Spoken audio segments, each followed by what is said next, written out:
What is one of the most harmful things that you can do with your money?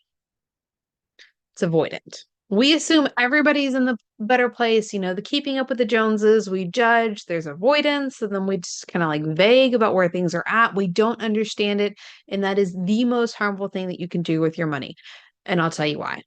Before we get to that, though, if we haven't met before, my name is Aimee Cerka. I'm your go to money confidence coach for making money simple with straight to the point strategies, all so that you can make more money in less time. So, why is avoiding your money one of the most harmful things that you can do? Because if we are avoiding our money, we're not clear on what we're making, what we're spending, what we owe, our investments, all of those things, we don't we're speculating, okay? And it might just be, like the bills are getting paid and whatever that might be. But when we're speculating and we're avoiding the truth and we're just kind of guessing, the avoidance here is always worse because whether the situation's better than you thought or worse than you thought, you're still not aware. So, how do you overcome this? You have to fall in love with your money. You have to understand where things are at, but it's more than just like loving your money. You have to love yourself and love like your spouse, the life that you've created, the decisions that you've made. And the reason that we don't do that and that we avoid things is the fear and the guilt and the shame. All of those things that show up makes it to where we avoid it. So, when we create a relationship, create a space where you can love your money, and again, it's not like loving money and putting it above everybody, but loving yourself and your loved ones and your circumstances in spite of what's happened and creating that positive relationship with money.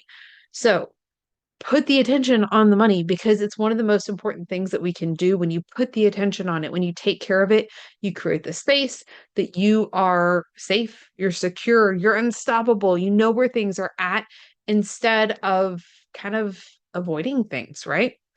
We have to have that intentionality because when you're intentional, when you can create that relationship, that space where you can love your money, even if things aren't in a space that you want them to be in, there's clarity there. And when you have clarity, you have power. And when you have power, you're confident. And when you're confident, you're unstoppable. And the people around you won't necessarily get it because they're stuck in their assumptions. So we have to let that part go. They want you to look a certain way, they want you to act a certain way, they want you to do certain things. But when you create a space where you're not avoiding the conversation with yourself, with your loved ones around money, I'm not saying that you have to like go talk to like random friends, people that you're acquaintances with about money. I mean, you're not a money coach. You don't have to do that, right? But when you create that space within for yourself, within your family, your loved ones, your household, that we're talking about money and it's not out of shame. That's where the love comes from. Like we are not guilting each other. We're not creating shame. We're not doing those things.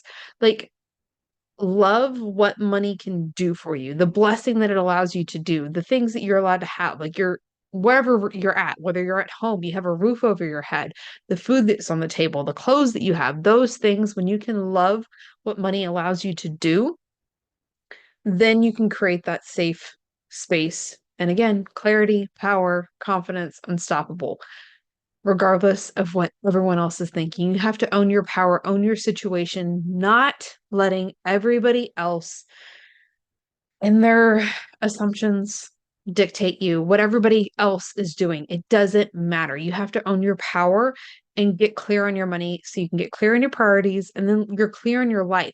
This avoidance isn't working any longer. And trust me, not everybody is doing as great as they think they are. We see the highlight reels all the time on social media, and there's a lot of people who are oblivious as well. Like they don't know where they're actually at. These assumptions that are made. We see brands all the time. They'll talk about like, we had these $1 million launches, but and that kind of like implies $1 million in profit, but it's not.